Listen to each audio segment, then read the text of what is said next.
Incomparable lang ano. Iba talaga yung abroad versus sa Philippines. Na kahit na sinasabi nila na kung gusto mo mag-save ng money, you should definitely not move to Sweden. Pero yung overall na makukuha mo, yung security, Mas pa rin. iba pa rin talaga eh. As in, may countdown pa na it's been 31 days since we last saw the sun. And I'm like, oo nga, grabe. Sobrang depressing. Pero sobrang hirap makipag-integrate sa Swedish people. Kasi in the first place, hindi sila very easy to open up. Lagi kong sinasabi, never ako lilipat ng Spain. Na-frustrate ako kasi ang laki nung binabayad na tax. Ang malaki doon. Ang laki ng tax, para umabot ako sa point na nasa 50% tax yung bayad ko. Lipat na lang kaya tayo sa country na pag nag-work hard ka, talagang masusulit mo siya. Oo. Wala pa share. Drinks forward. Let's talk.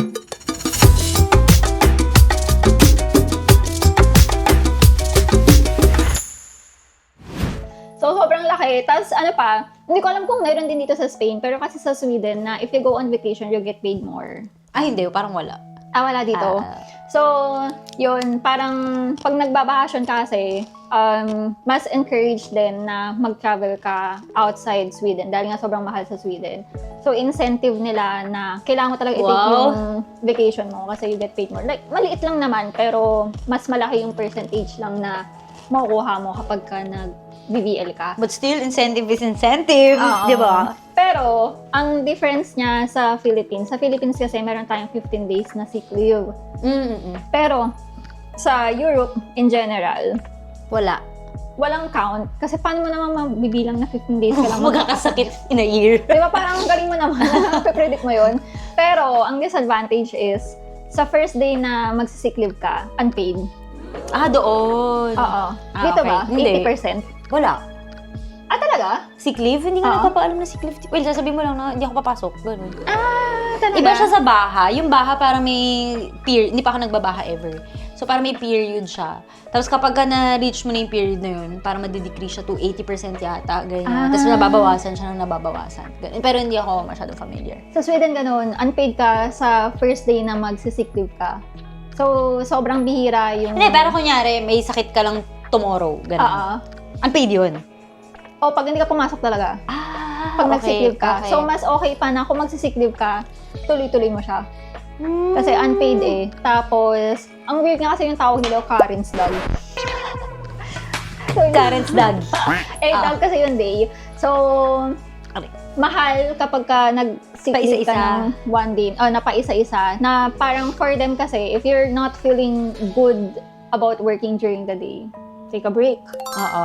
Parang ba't kailangan mo raw mag-sick leave na parang for them, magsi-sick leave ka kung Malala na talaga. Oo. Kasi very common nga na magsi-step out ka lang for a couple of hours to rest dahil hindi nga nila binibilang yung hours kung kailangan mag-start, kailangan mag-end. Basta nagagawa mo lang yung work mo, it doesn't really matter. So, marami rin mga culture shock. And yung sinabi nga ni Mon, ang pinaka nakakapagod lang din is yung language. Kasi Swedish, pero English, kahit English, girl, parang ang Kailangan hirap mo pa eh. rin, no? Oo. Na parang funny ako in Tagalog, pero... Hindi mo ma-express yung same things. Oo. Tapos ang dami pang mga miscommunication din kasi iba ng pronunciation, iba ng alphabets, tapos iba rin ng work culture. Tapos pagdating naman sa sweldo, tsaka yung benefits. No doubt, walang parang Incomparable lang ano. iba talaga yung abroad versus sa Philippines. Na kahit na sinasabi nila na kung gusto mo mag-save ng money, you should definitely not move to Sweden. Pero yung overall na makukuha mo, yung security, Mas pa rin. iba pa rin talaga sa Sweden kaysa sa Philippines. So parang same din sa'yo, parang hindi ko na ma-imagine yung sarili ko. Babalik. Na babalik sa for work. Philippines. Oo. Oo, for work din. Hindi ko kaya. Mahirap din. Okay, so nakwento mo na yung part ng pag-move mo, yung adjustment mo sa work. So yung ano naman, living in Sweden naman. Dadagdag ko pala. Naalala ko lang, one time. So galing ako sa sa DFA, kasi nasikaso ko yung document ko. And then P2P pa kasi yun eh. So syempre, Wow, P2P! point to point, di ba? Oo. So, parang yung mga makakasabay mo na tao sa transpo, same kayo na galing DFA, for example. So, nagkaroon ako ng conversation with this guy na katabi ko sa bus. Parang sabi niya, ano yung inaasikaso mo? E di nagkakuntuhan kami, ganyan. Sabi ko, kasi yung sa documents ko po sa Sweden. Ganyan. Sabi niya, nakapag-asawa ka ng Swede? Grabe! Ay, hindi po. Nakakuha po ako ng work. Grabe naman yung mga Pilipino. Judgmental din talaga eh. Nakakuha ko ng Swede. Parang... Hindi ba pwede makakuha ng opportunity na hindi, So, parang, nung sinabi ko, hindi work po. Tapos sabi niya, parang nagulat siya kasi nga hindi daw ganun ka-common na makakuha ng work sa Sweden. Na parang, I get it, na hindi siya common, pero you shouldn't just expect someone na porket Pinay, may napangasawa na. may napangasawa nga na foreigner, di ba? Parang, pwede naman best of both worlds din. Pero yung living in Sweden, kasi nag-move ako end of April. Oh my God, 8 years ko na soon. Cheers! Since I left Philippines. So, maganda sa yung season nung lumipat ako sa Sweden. So, yung pinakamalaking adjustment ko, hindi pala pare-parehas ng oras per day. Ano hindi pare-pares ng oras? Kasi sa Philippines parating ng 6:30 or 7 p.m. sunset na. Tapos, okay. same time yung sunrise, ganyan. My God, sa Sweden, parang 3 hours of sunset lang. 3 hours lang yung gabi, lalo na pagka summer. So, din ako nahihirapan. 3 hours lang yung gabi? Oo, girl, lalo na pag summer. Naalala ko noon, kasi yung ka-close ko sa work, Swedish kasi siya. And then, thankfully, na-invite ako sa birthday celebration niya. And then, summer kasi yung birthday niya. Girl, pupunta ako sa birthday celebration niya ng hapon, after work yun, or weekend, basta hapon. Uwi ako sa bahay ng maliwanag na. Ano tong oras? Mga 9, 10? 3 a.m. girl. Totoo? 2 or 3 a.m. So, doon ako nahirapan mag-adjust yung sa body clock ko na Alas 2 pa lang maliwanag na. maliwanag na. Tapos, magigising ako ng 5 a.m. or something kasi sobrang liwanag na. Which is really nice pag summer. Pero pagdating naman ng winter, Maiksi lang yung liwanag. girl, parang Gabi agad. 9 a.m., bihira ka makakita ng araw. Tapos 2 p.m., Gabi na. magla-lunch ka pa lang, gabi na, ang dilim na. Tapos, noong una kasi, di ba summer nga ako pumunta, ay spring. So, lahat sila pag may araw, nagpapaaraw sila.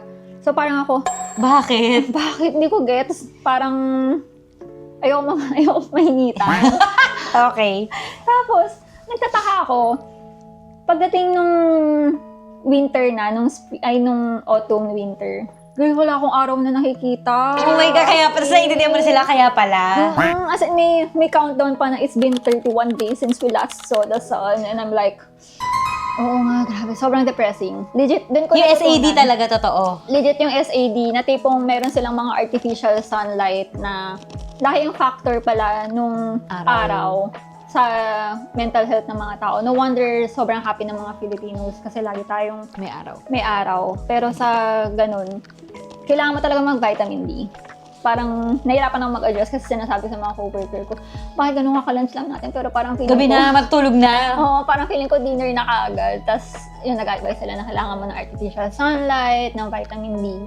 So, I guess, yung pinaka-nahirapan ako, yung sa hours. Yung sa snow, not so much. Kasi hindi naman ako umiikot-ikot. Parang bahay, work. Kasi nga, lubog sa ulo. Workaholic si girl! Hindi kasi nagbabayad ako ng utang. Kaya pala. Sa OEA. So, wala akong panggastos noon. Bahay and work lang ako noon. Tapos, na-amaze ako pag snow. And gusto ko yung feeling na parang every quarter, meron akong nilook forward na mag-change yung season. Aww. Oo, tapos parang abangan mo, oh my God, White Christmas pa? Or, tapos nag-iiba yung traditions kasi nila na pagka winter, ito yung mga kakainin, pag summer, Iba ito yung rin. food. So, parang meron ka laging i-look forward. So, may mga changes. Oo.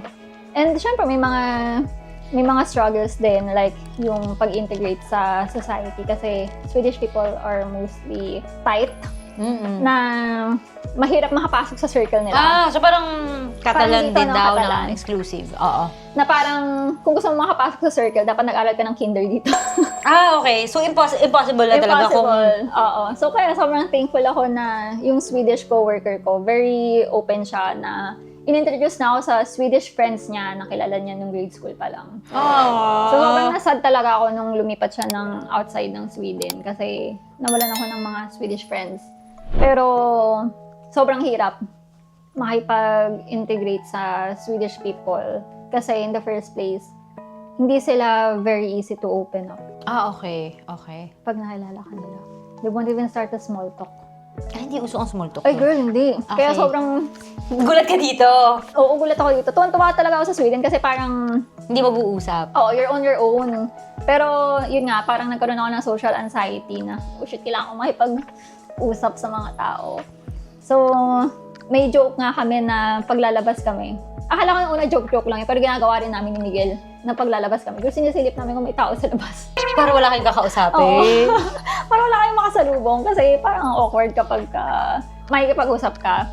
So, yun yung mga adjustments. Pero parang for me, very minor lang. Kasi yun yung lifestyle na hinahanap ko in the first place. Na parang feeling ko talaga, I belong. And surprisingly, pinaka-nahirapan ako sa food. Kasi ibang-iba. Ibang-iba talaga yung food. Na, siyempre, hindi mo naman maalis yung nakalakihan mo na Filipino food. Gusto niya po ng sarsa. Oo. Na very close sa Spanish. So, yun yung naging big deal sa amin ni Miguel kung bakit ayaw na rin namin sa Sweden. And, Food. oo, yung food. Food talaga yung pinaka naging factor. And, well, ang goal ko naman yung time na yun, makuha ko lang yung citizenship which is 5 years.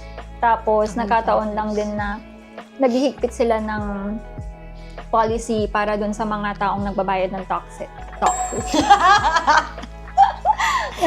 Naghihigpit sila ng policy para dun sa mga nagbabayad ng taxes. Okay. So, parang nasa isip ko, hindi na worth it Na magstay. na magstay pa. Kasi nakuha ko na yung citizenship 5 years? 5 years lang. Ano yan? Sa lahat ng nationalities? Sa lahat. Okay. So, 5 years lang. And, minalas kasi si Miguel at that time, kasi bago ka makakuha ng permanent residency, kailangan may work ka. And nung time na yun, kakakwit lang ni Miguel sa job niya.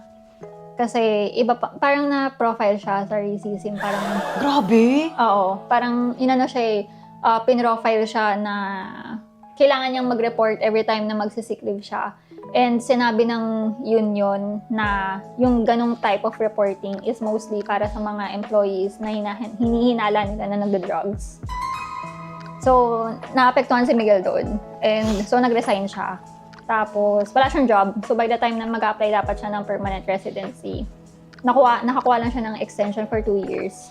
Okay. And yun yung naging trigger kung bakit lumipat kami ng Spain. Pero yung 2 years na yun, hindi nyo na tinapos? Hindi na. Umalis na kayo? Umalis na kami. Kasi okay. yung 2 years na yun, makukuha niya yung citizenship dito Oo, tama naman. And thankfully, nakuha ko na yung citizenship ko ng Sweden. So parang kung lilipat lang ng anywhere sa Europe. I mean, Schengen area. Oo, na parang FYI lang na. Oo, alis ako. Dito na ako nakatira, ganyan. So sobrang dali lang ng relocation namin kung sakali. I mean, hindi pala kung sakali. Sobrang dali lang yung Naging relocation namin. Okay. Ayun nga, isa nasabi pala ni Karen, FYI lang, dun sa mga hindi aware, 2 years lang yung required sa Spain kung Filipinos and yung other countries. Yung mga na-colonize na countries. Oo, yun lang. Wala lang, fun fact. Sobrang galing. So yun, lumipat kami ng Spain. Kaya nandito kami ngayon. Kaya may chika in Sabi. Kaya may podcast ngayon. Kailan kayo lumipat? 2024 ba? Okay, 2024. Sobrang dali lang, sobrang bilis lang ng process na yun. Kasi parang March, yun nakita ko na may interview ako. Pero hindi ako nakuha. Pero alam mo naman ako pagka parang... Gusto mo na, fixated ka na. Oo. Yun na talaga So parang, at tapos nagkataon din kasi ang dami kong frustration sa Sweden, no, na parang feeling ko yung universe, pinapalis na ako ng Sweden. Kaya parang mas na ano ka na na-urge. Nalumipat na ng Spain. So nalumipat kami ng Spain. Parang, thankfully naman, nagamit ko yung citizenship ko kasi pag EU ka, hindi sila mahigpit. Na you don't even need to say na resident ka na kung Bakit mo lang yung babalik-balik ka between countries. Kasi resident pa kami ng Sweden nun. So, for an EU citizen, kung gusto mong magstay dito sa country, may mga iba't ibang means lang na parang kung may employment ka, may finances, or self-employed. Paano pa pag wala? Kasi gusto ko pala lumipat ng Italy. Charot, Charot! diba? Kailangan ganun. Hindi ko Kasi pala parang- na-check yung kahit ano. Okay. Kailangan pa rin kasi ma-prove na hindi ka magiging pabigat sa system. Sa lilipatan mo. Oo. So, humingi sila ng financial proof na kaya mo. And since si Miguel, Philippine citizen siya, dependent ko siya. So, dependent visa siya. And it took him 6 months ata. Kasi December nag-apply. Tapos around end of April or May, humingi sila ng financial proof. Tapos na-stress pa ako nun kasi hindi tinatanggap ng Spain yung source of income namin sa Sweden. Bakit? Kasi hindi euro. Okay. Kasi crown. Crown ba? Oo, Swedish krona. So, ang sabi nung gestor namin, kailangan daw talaga ma-convert namin sa euro yung So, paano? pera. And sinabi niya sa amin na kailangan ng $10,000 euro sa bank account. Tapos parang sabi ko, in this economy, sino mag-iwan ng ganong pera sa bank? So parang naghalongkat kami na, saan ba tayo kuha ng ganun 10,000. Oo, ng 10,000. Tapos parang, kasi hindi pa tayo close nung time na yun, di ba? Hindi pa nag-start Di pa. yung podcast. So, yung sa isa naming friend, parang sinasabi ko sa kanya, girl, saan ako kukuha ng 10,000 euro? Ang laki, oo. Ang laki-laki nun. Tapos, well, thankfully naman, nakapag-pull kami ng pera. So, yun yung pinakita namin, 10,000 euro. Tapos, nakakuha siya ng 5 years na visa. Dependent. Ito yung... Dependent visa na siya. Okay, And yung sa dependent. dependent visa ni Miguel, since European citizen yung partner, pwede siyang mag-work. Unlike dun sa... Na hindi. Na hindi. Na nagulat din ako kasi parang meron pa rin palang discrimination. Oo. Actually, hindi kasi di ba meron din tayong friends na pwede naman mag-work yung isa, yung partner. Oo, so, hindi pero ko alam. pag dependent- Actually, hindi ko alam. Oo. So, nagulat ako na may ganun pa rin pala, na may mga tier-tier Oo. rin sa mga visa na bawal ka mag-work. So, thankfully, ayun, 5 years and So, 2029. Oo, hanggang Tama ba? 2029 Oo, yung visa 2029. niya. Tapos, by this year, mag-apply na siya ng citizenship. Bilis ng panahon. 2 years na yun. Tapos, parang sabi ko pa dati, girl, kung friend mo ko nung 2018 pa, Okay, ito din. lagi kong sinasabi, never ako lilipat ng Spain. Bakit? Ayoko talaga ng Spain. Kasi ayoko ng parang tinatry Close to kong home? Oo. Tinatry kong lumayo sa Filipino culture. Tapos biglang dito ka rin pala. 2 years Look later, where you are now. andito na pala siya. Oo. Oo nga, no? Kasi di ba Portugal dapat yung... Ay, oo, Lilipatan nasabi na. mo nga. Pero ano nga yung reason? Kasi naalala ko nag-aaral si Miguel ng ng Portuguese. Dahil yung sa interview. Yung Google ba yun? Ay, Yung sa Apple. Apple pala, Google. Na parang akala ko nung umabot ako ng final interview. Wait, so, yung Apple sa Portugal, Dito sa Barcelona. okay. Kaya parang naano ko sa Spain. Kasi, girl, kinumpit ko pa noon na parang, kasi pagka sa Apple, kaya nilang mag-relocate, i-relocate ka nila, tapos may sign-on, tapos pwede akong humingi ng 6 months bonus. Oh my God. 6 months. Parang, you need to pay me dahil I'm relocating for you. Ganyan. Oh my God. So, yun yung sayang. naging namin. Parang computation namin. Kasi, di ba, may mga friends din kami na may kakilala na nag-work sa Apple. So, yun yung sinasabi nila na, since i-relocate ka nila, Pwede mo itong hingin. ito yung hingin mo na minimum dahil i-uproot mo yung Buhay mo. buhay mo sa Sweden. Oh my So, yun. God. Nakapanghinayang. Pero hindi mo ako makakausap na siguro kung nag-work ako. Kasi parang everyday nasa office siguro ako. Oh my God. Oo nga, no? Hoy, hindi ka sumasagot. Nasa office na. So, yun. Okay. So, di ba sabi mo may mga frustrations ka na sa Sweden na parang nung una, at first, parang sabi mo na you belong dun sa Sweden. Until dumating yung point na, or yung time na may mga naging frustrations ka na. So, paano nag-end up na parang biglang Spain? Spain na lang. Na-frustrate ako kasi ang laki nung binabayad na tax. Ang malaki doon. Ang laki nung tax, parang umabot ako sa point na nasa 50% tax yung bayad ko. Tapos parang gusto nilang higpitan yung policy nila para sa mga naka-work permit. So yun yung nag-relocate sa Sweden for work na na-reach yung... Citizenship? Hindi. As in work permit, girl.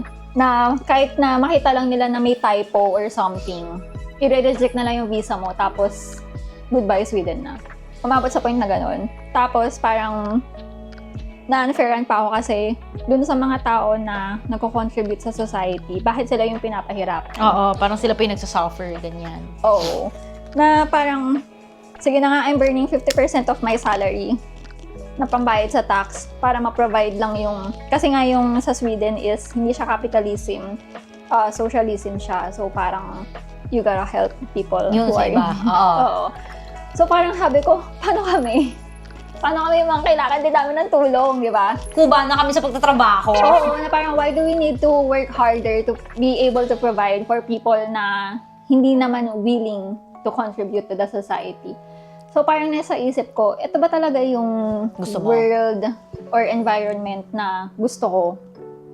Na sobrang lugi, na parang, Diyos ko, breadwinner na nga ako, binibigay ko na yung salary ko sa family ko. Tapos 50% pa oo, kukunin diba? nyo. Bibigay ko pa sa mga ayaw na mag-work. Tapos na-frustrate ako kasi parang, bakit ako kailangan kong mag-work hard just to make sure na I could stay in a country na pinagko-contributan ko. Pero kayo, nagde-demand pa kayo, or yung mga ibang tao, nagde-demand pa sila na they need free apartment, Ah, okay. free salary, or whatever, dahil hindi sila able, na they could get a job. So parang na-frustrate ako na parang sabi ko, lipat na lang kayo tayo sa country na pag nag-work hard ka, talagang masusulit mo siya. Oo. And yun nga, yung nagkataon din na na-extend yung residency ni Miguel ng 2 years, tapos hindi siya makakakuha ng citizenship. So naisip namin, Spain talaga yung best option. Kasi 2 years. Oo. And since naging factor sa amin yung pagkain talaga, kasi Diyos ko guys, ang lungkot ng pagkain sa Sweden. Ano ba yung mga food doon? Mga isda, tapos mga frozen. Ay, oo nga, Girl, sabi mo yung frozen. As simple as, kasi di ba favorite ko yung mga seafood, yung mga shrimp. Girl, parang puro frozen yung mga kinakain ko na seafood doon. So, nalulungkot talaga ako na to the point na halos every 6 weeks nag-travel ako outside Sweden. Para makakain. Para makakain ng mga gusto kong pagkain. Or para ma-explore lang kasi wala ka talagang magagawa sa Sweden. Siguro kung magre-retire ako, I would go back to Sweden. Oo. Pero, yun, food talaga yung naging factor. And naisip namin, definitely ayaw namin bumalik sa Philippines kasi sobrang mahal sa Philippines. So, yung closest na naisip namin, well, originally Portugal kasi sobrang mura sa Portugal. Or affordable sa Portugal. Pero yung citizenship na Mas hindi matagal nakuha ba? ni Miguel, 10 years. Sa Portugal? Oh my God. Parang Okay. dito sa Spain kapag hindi ka Filipino. Okay. So, naisip namin, Spain talaga yung best. And surprisingly, kailangan pala namin ng Filipino community talaga. Kasi Yun pala. Pinoy pa rin naman talaga tayo, di ba? So, hindi mo talaga siya Maalis sa'yo. maaalis sa sarili mo.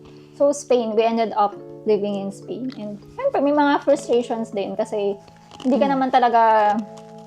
Iba naman yung nakasanayan mo na from Philippines to Sweden to Spain. Iba-iba naman yung galawan ng mga tao and ng mga culture. And I think, napag-uusapan namin ni Miguel, parang living in Spain, parang mas na-explain niya kung bakit ganun tayong Filipinos. Ah, talaga? Oo. Hindi ko ba siya nakapansin? Yung mga overlap. Hindi masyado. Well, feeling ko ang masasabi ko lang na kasi hindi naman ako nakapag-live. Kunyari, ikaw nakapag-Sweden ka, ganyan. So, makikita mo yung mga differences. Ako, mas makikita ko lang yung, kunyari, mga siesta. Or, yung yun nga, yung similarity sa language or yung mga loanwords, ganun. Pero, other than that, wala akong masyadong, baka yun lang, ang feeling ko, sa akin lang, parang home yung feeling. Or parang wala masyadong cultural adjustment apart from the language. Pero sa'yo, syempre, mas may iba kasi may napuntahan ka iba. So, imbawa, yung sa time pa lang. Kasi di ba lagi natin sinasabi na Filipino Ay, late! time. Oo! Lagi na namin sinasabi Spanish time. Pero kasi hindi siya negativa dahil cultural din siya. Dahil sa Spanish, hindi naman nila ginagamit sa language nila yung exact time. Oo, totoo. Sasabihin nila now, pero yung now doesn't mean now.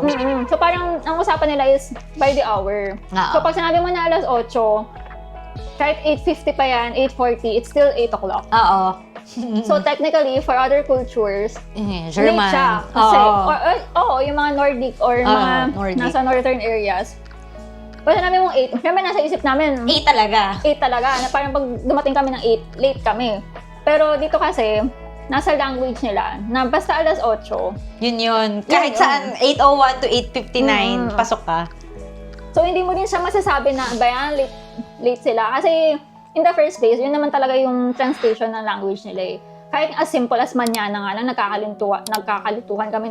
Mañana as in tomorrow or mañana bukas or ng umaga. Oo. Or kinabukasan na ng morning. So, parang kailangan aralin mo rin talaga yung language nila for you to understand kung bakit ganun yung mga bagay-bagay. Uy, pero good point nga yung no? Kasi, yung dito sa Spanish, di ba? Parang sabihin nila, nyari, punta na ako ngayon. Sa Tagalog ngayon. Pero yung ngayon niya, hindi necessarily ibig sabihin na now na.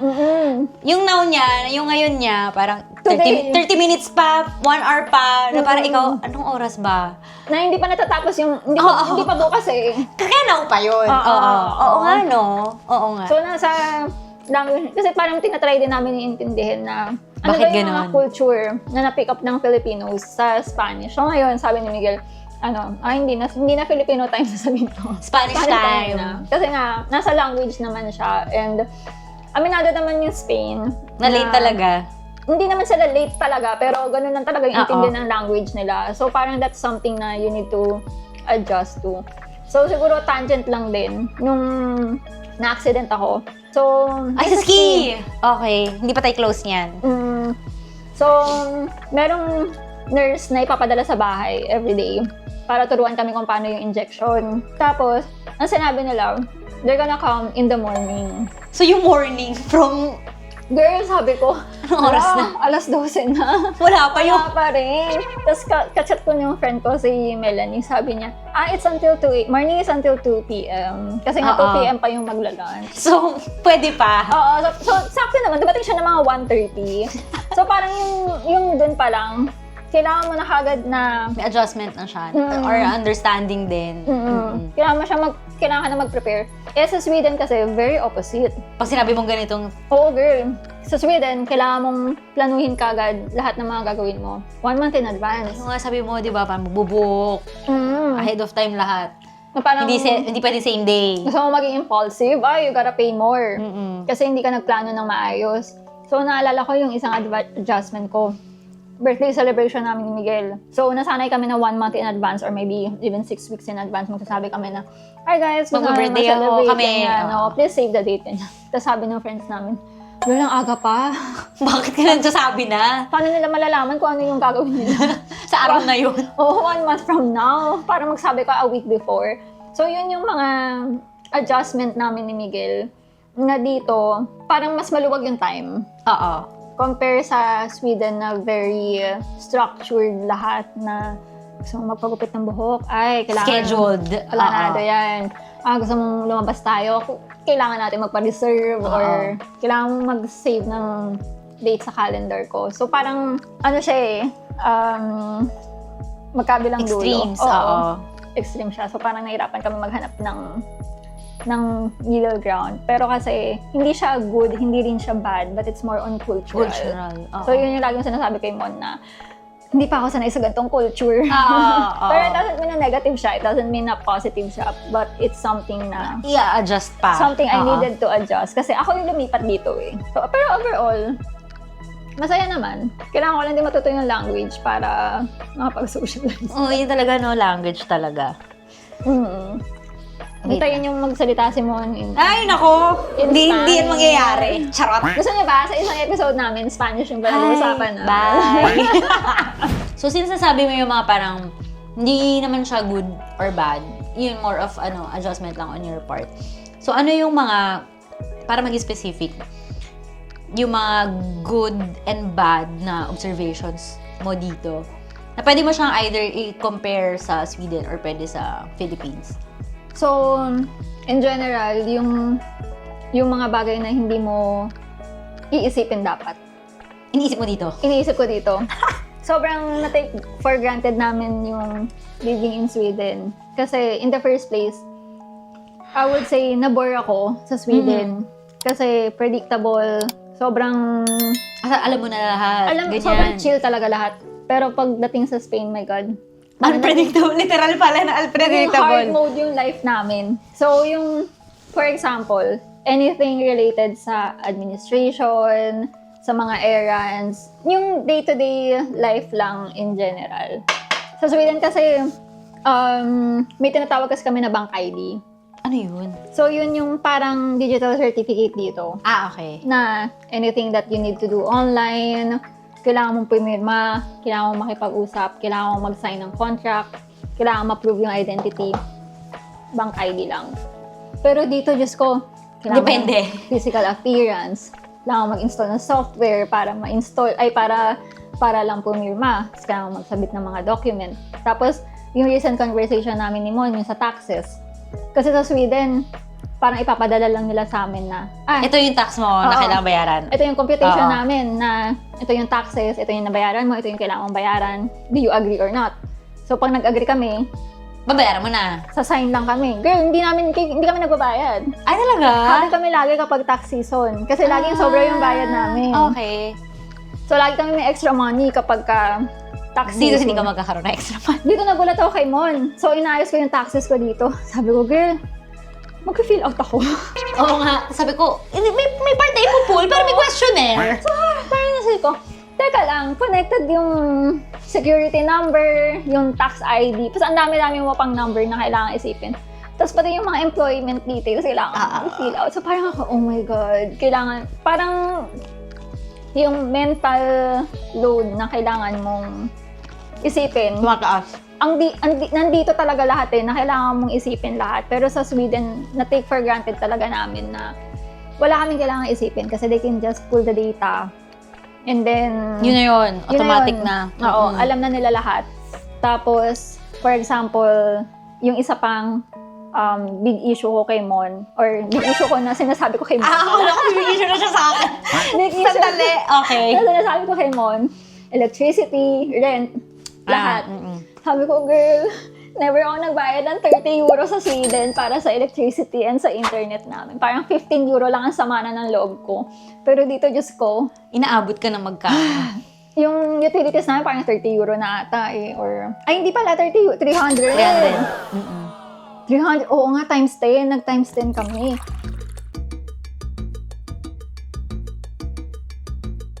So that's it for today's episode.